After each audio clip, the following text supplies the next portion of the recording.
have a theory, and I've talked about this with previous guests, but I think when we get to heaven, that God will have an Australian accent because it's more spiritual sounding, I think. Yeah. I always say, like, if I say in my just American accent, the Lord reigns, it's like, wow, that's true. The Lord does reign. But if you say it, the Lord reigns, it's like goosebumps. And it's just the accent that just makes it more spiritual, I think. Oh, that's funny. That's funny. I bet there are a bunch of Jewish people that might disagree with you on the whole accent thing. Yeah, listen. They're probably going to hope that God talks like a Middle Easterner. I'm not writing any books on it or anything. Just a fun theory. Not today. Well, we do have Jasmine Brady with us. Jasmine, thank you so much for chatting with us. Thank you for having me on. I'm totally honored. Sorry, my microphone was muted. This is professional. We're so professional. I clicked the wrong button. Well, Jasmine, if you wouldn't mind introducing yourself to our listeners and viewers, let them know a little bit about you and your ministry and kind of how you got your start on the music side of things. Sure. Well, I'm Jasmine Brady, and I'm a worship leader and a songwriter. I'm a podcaster and a student and a mom and a wife, but most of all, I'm a Christian and love Jesus so much. And my family, they were a gospel music family. So my grandparents are the Hemphills. And so a lot of younger people, they don't know who that is, but they were big in Southern gospel in the 70s as Southern gospel began to rise. And there's a little kid's song that my grandpa wrote called He's Still Working on Me that kids sing sometimes in Sunday school. So anyway, that was my grandpa. And my mom is Candy Hemphill Christmas. And she sang with them and then broke off. And she sang with Bill Gaither at the height of Gaither music in the early 2000s when they were packing like 20,000 seat arenas every night. And then my great aunt and uncle are Howard and Vestal Goodman of the Happy Goodman family. And wouldn't take nothing for my journey now and all that. So music it's in my blood, and every family gathering that we had was around a piano, always singing gospel music. And so this is just, it's how I was raised, but it's also what I love. And God started blessing me with songwriting when I was just a young kid. And so I've been writing songs for a long time. And my parents pastor now. They pastor Regeneration Nashville here in Nashville, and I'm their worship leader, and my husband's our drummer. And so it's a family business, and I love it. I love so much leading God's people into worship. So that's a little bit about me and how I got started. I just released a new album called Lover of My Soul. And so that brings us, I guess, to this moment where I get to talk with you guys. So yeah. So about the new album, Lover of My Soul, how was that process, writing the songs and then getting it out? Yeah, well, I wrote some of the songs when I was 16, so that's really cool to go back in the archives and bring some of that music to this project. Songs like "Carry Me" and "Oh Rise," and so it was fun to revisit some of that stuff. But really, the project was born in my heart with the Asbury revival, and as we're all watching it on the news and TikTok and whatever else. One of the things that struck me as a worship leader was that nobody was running Pro Prisoner in the middle of the night. There weren't words on the screen in the middle of the night. And so they were just singing these songs that they could remember. And it was songs like Goodness of God and Worthy of It All, things that are very singable. And in that time period, the Lord gave me Lover of My Soul. I was trying to write something that was worshipful, but something that can be sung without having to look at a screen. It's a soapbox for me with my worship team. Let's end with a song that people can lift their hands and close their eyes and not have to look at a screen. And so that's really how the project was born. And I just started writing songs that I felt like declared victory, because people are facing tough stuff, and I want to give them songs that they can sing that inspire hope and inspire them to remember that our God won the victory on Calvary, and their situation is not hopeless because we serve a God that's greater. And I think that comes out in songs like Nothing Is Too Hard for You. So that was a little bit about the writing process. But Burton Garr, he produced this record, and he's very instrumental and integral to our ministry at the church and even beyond.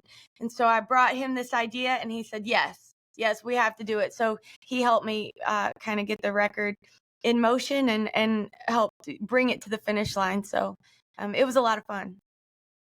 Jasmine, you mentioned how long ago? Remind me, how long ago did you say you wrote some of these songs? 16. I was 16, and I'll be 36 in August.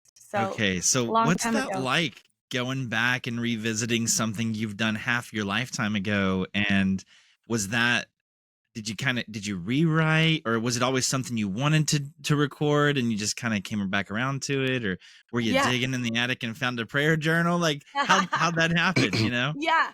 So Carry Me, for instance, when I wrote that song, I wrote 2 verses and a chorus when I was 16 because a good friend of mine passed away unexpectedly.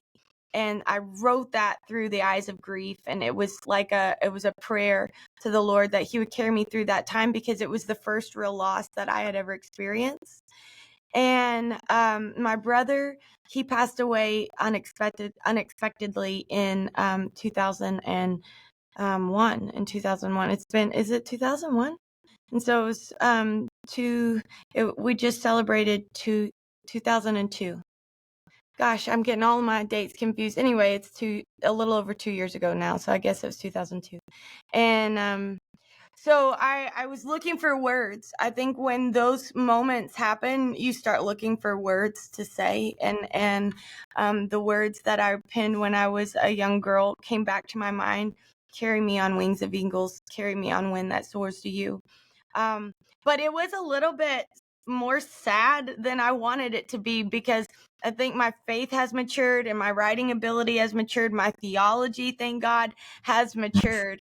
And so I rewrote some of it. I rewrote the second verse and then I added a bridge to it because, like I said, I want to drive people back to hope in Jesus. And that in the darkest moments that we can face, God is there. God doesn't shy away from our grief. He doesn't shy away from our pain. And so it's okay to sit with those emotions, but to sit with them in the presence of Jesus. So it was great to go back. Now, Oh Rise, I didn't rewrite. I've always wanted to record it. It fit this record to me because the layout is kind of like stanzas, and I've got several songs like that on this record, and it's a call to action.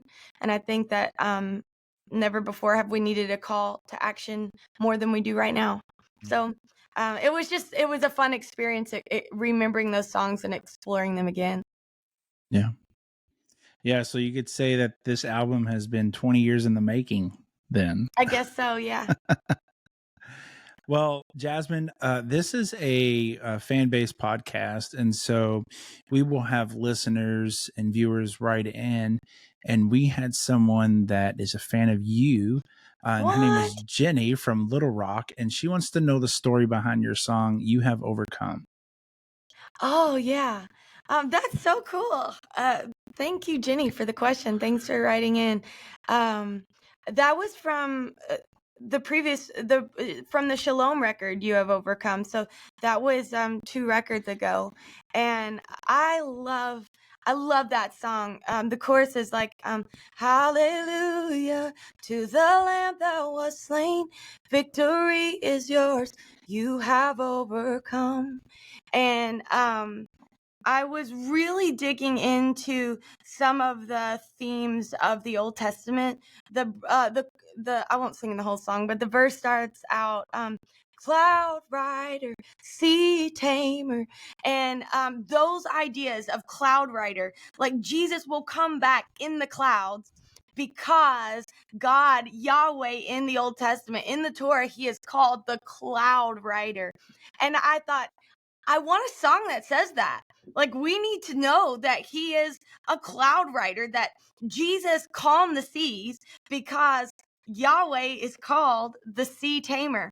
But then how does it all culminate? How does it all conclude? And it all concludes in every situation, micro and macro, that he has overcome. That he has overcome in every situation that that the Old Testament, that the New Testament records, in every situation that we have faced and will face. And ultimately, when Jesus comes back, and there's a final great battle between him and the forces of evil that he overcomes. And I think that is ultimately the song of the Lamb in Revelation. I get nerdy, but he has overcome. And so that's why I wrote that song, because I love those themes and I love that message. Jasmine, we've heard you share a little bit. We always like when we have a musician on to kind of talk about other ministries that they're involved in. And I've heard you share, I can't remember if it was online or somewhere, but you'd shared about a homeless ministry. I believe your parents started. Is that correct? Is My the mom Bridge? did, yeah. Could you share a little bit about that with us? I did, yeah.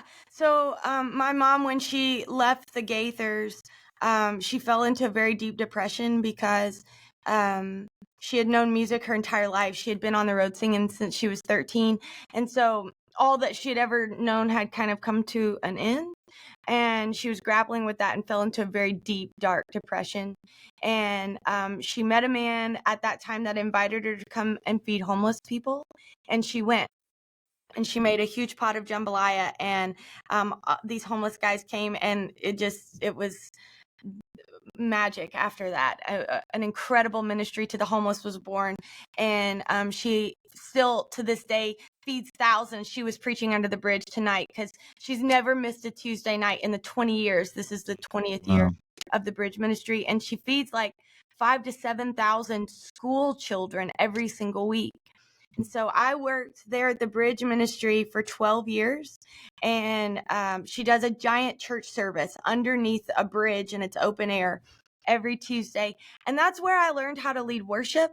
That's where I learned how to really just work with my giftings in that kind of a setting, because it's like the only setting you can lead worship in where they're like literally shooting up in front of you, and there's like a whole drunk section and the whole thing. So you just you have to learn to be with the Lord and kind of like this audience of one, but still engage the congregation. It was an incredible training ground for me. I'm so grateful for that time. But yeah, the Bridge Ministry, and it's bridgeministry.org. You can check it out. It's good stuff. Yeah. Now I've been a part of those different ministries of feeding homeless and going out and leading worship outside with a small PA.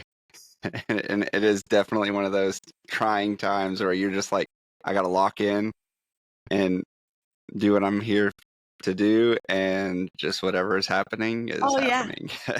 Yeah, I've had like guys just high as a kite come up in the middle of worship and start trying to dance with me. I've had like knife fights break out. We've led worship in tornadoes, just the whole thing. But the thing is, it's what Paul said: the gospel is preached. Yes. And so many thousands and thousands of lives have been transformed through the bridge, and so it's needed. It's so important. Yeah, that's awesome. All right, so we'll go into this next segment. It is called Favorite Things, and we like to do it for our first-time guests. And it's a way that our listeners and viewers just to get to know a little bit more about you very easily. So we're going to name a topic, a category, and you'll just say your favorite thing in that category. Okay. We'll start it off pretty easy. It can be hard, but favorite food? Ice cream. Amen. Amen. Is there a certain brand or place that you like to go to? Oh yeah, Jenny's ice cream. I don't know if you guys have that, like we have at Nashville. And then their gooey butter cake, Jenny's gooey butter cake. Look, I have never met a problem that Jenny's gooey butter cake could not help. It doesn't solve it, but it helps. It does. My wife and I were in Nashville a few weeks ago for a wedding, and we went to Jenny's every single night we were there. So there was one right across the street from the hotel we were at. Yes. And she fell in love with the lavender. What is it? Lavender something. That's There's like awesome. Is the brambleberry. Is it just lavender? There's brambleberry. There's It's like all these like crazy lavender cool and things. something else. It's different from the brambleberry crisp, but it's like lavender berry or lavender and something. It's really good. Sounds good. Yeah, I was actually put into the doghouse the other night because my wife sent me off to. So we don't have any Jennies here, but they sell the little quarts in Kroger. Yes. So I went up to Kroger and I did not get the ooey gooey, and I came home with a cinnamon roll, and she was very disappointed. That's funny. It's wild berry lavender. That's what it is. Wild berry lavender. Yeah, that sounds good. Do you have a favorite movie? I do, and it is still Magnolias. And I've with Julia Roberts and Olympia Dukakis and Shirley MacLaine and Dolly Parton, and I probably, like, not an exaggeration, I've probably seen it 100 times. Nice. I love that movie. Do you have a favorite show to watch? It's probably The Office. I've seen The Office through like 6 or 7 times, and I love The Office. And I find people that either love it or hate it, and I just love it. I think it's Now, great. are you the one who watches The Office where, like, before they say the line that you know is coming, you say it before they do as you're watching it now because you've seen it so many times? I try not to. Like, if I'm watching it with people that don't know it very well, I try to hold it in, and it's very painful. But most of the time I'm watching it with my husband, and he's seen it as many times as me, so he's like yelling it out with me, and it works. You know it's about to happen. Yeah, it's one of those shows you can just have on in the background, and the volume could be all the way down. It's just background. Yes. And I still laugh. Like, it's on mute, and I'm still laughing. All right. Do you have a favorite artist of all time? Musical artist of all time? Probably not of all time. Too many good ones. But I would say ones at the top of the list. James Taylor, because I was raised on James Taylor, and I was also raised on like Ray Charles, so those are always going to hold like a place in my heart. But CeCe Winans is there too. Just everything. I would hear her sing The Phone Book if she would. I love everything that she does. I'm just a big fan of like older gospel music too, like older like Black gospel, Albertina Walker, and Reverend James Cleveland, the Caravans, and Shirley Caesar, and like all that good stuff. And the Clark sisters. And so I really can't listen to it late at night because then I get all hyped up like I'm going to church. You're not sleeping. And then I just can't unwind, Is there a someone that you would love to sing with? Dream duet. Dream duet. I've thought about it a lot. I've sung with CeCe Winans a couple of times, and I would do that again any chance that I got because she's the greatest of all time. But honestly, it'd probably be Shirley Caesar. Like, before she dies, to sing with Shirley Caesar would be huge for me. I would love that. Well, you already answered this next one. I was going to ask you what your favorite ice cream flavor was, but we'll just switch it up. Do you have another dessert that you like? Cake. I love cake. I love cake.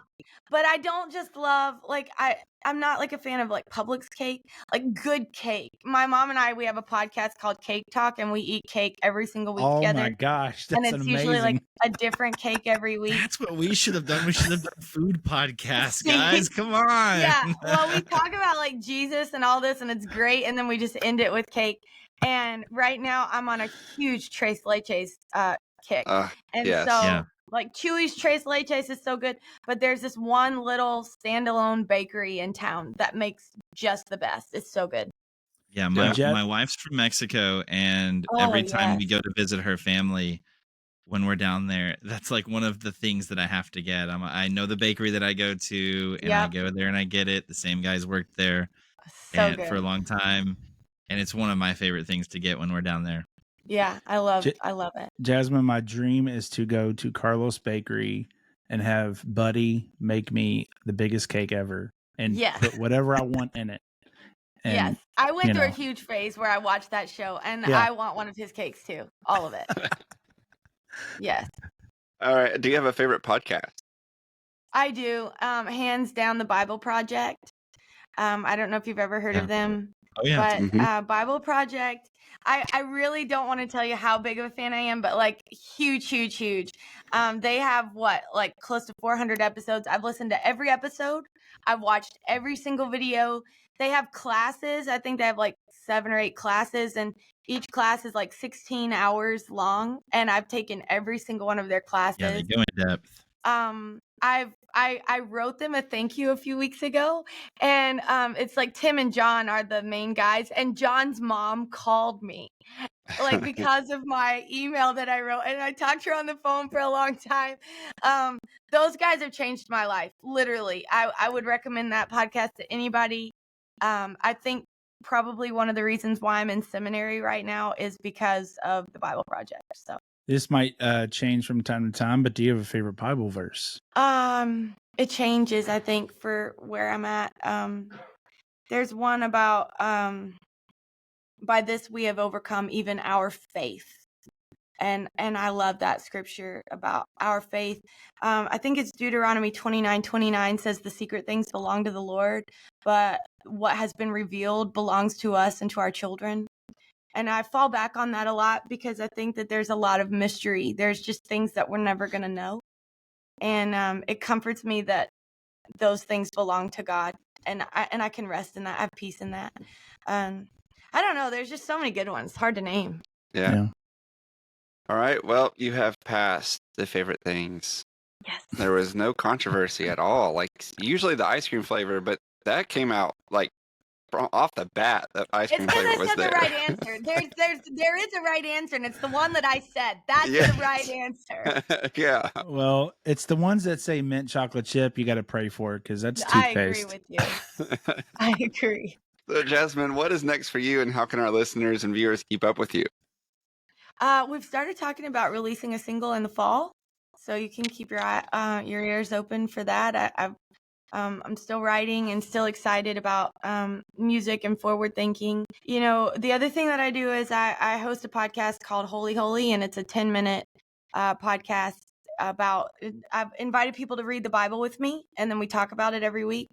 And when I say we, I talk about it, and they can write in with questions.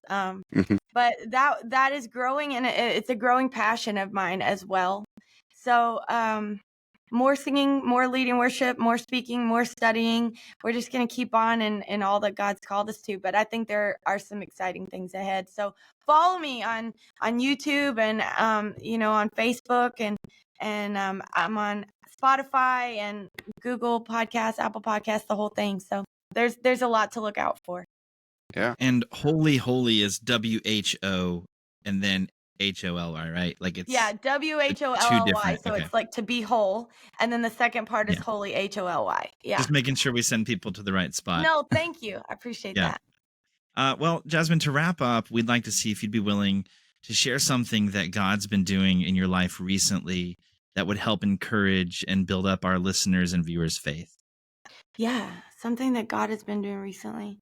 So many things, it's hard to pick one. I think that right now I've been thinking a lot about community and individualism and how both of those play into our relationship with the Lord. And to stay in balance, to remember, number one, that we are part of a community. And I think of that within the context of my church, and then within my family. I have a 12-year-old, an 8-year-old, and a 2-year-old. And we just celebrated our 15th wedding anniversary.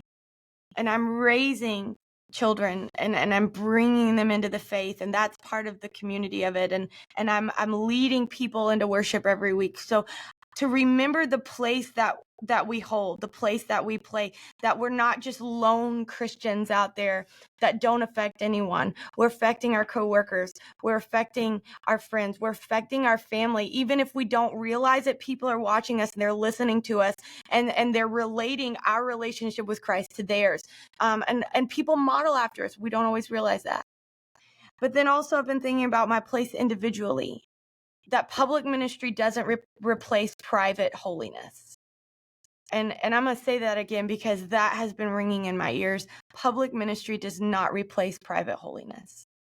And every day, like, it can make me emotional, but even today I've said, Lord, keep me. Keep me holy. Keep me at the foot of the cross. Keep me in your word. Keep me in prayer. Hold me accountable to the things that you've called me to personally, that I wouldn't lose the faith, not for those that follow me, even though that's important, but that I don't lose out on God right here and right now. Because when I stand before the Lord, it won't be with a community. It will be as an individual. So to hold those two almost at a cognitive dissonance, that they sometimes they feel like a dichotomy. They disagree, but then they agree. And so to make sure that we're walking in holiness personally and as a community. And that's been weighing heavy on my heart lately. So I hope that our listeners will just be encouraged to maybe take a moment to be introspective and to say, who am I affected? Who am I affecting? Who am I reaching? And if you can't think of a lot of people, go out, start reaching the people at the grocery store, start reaching the people at Target, start reaching the people at your workplace, and be open about your faith. But then also to be introspective about our personal relationship. How am I growing? How am I connecting with the Lord personally every day? When's the last time I read my Bible? When's the last time that I turned off all the music and I prayed? And the thing is that God is a gracious God, and he's a holy God, and he's a God full of love. His arms are always open, that we can never go too far from him, that he wouldn't bring us back. And so that's how I would encourage readers today. Just think about your place in the universe, and pray that God will continue to lead you and guide you. Well, Jasmine, that was good. Thank you so much for chatting with us. Lover of My Soul is out now. Will this be on vinyl? I don't know. We haven't discussed it, I don't think, but I think it's totally a possibility. That's the best sound. It is the best sound. You're totally right. Yeah. We're Absolutely. vinyl I hope heads, so so. we ask that. Yeah, I hope so.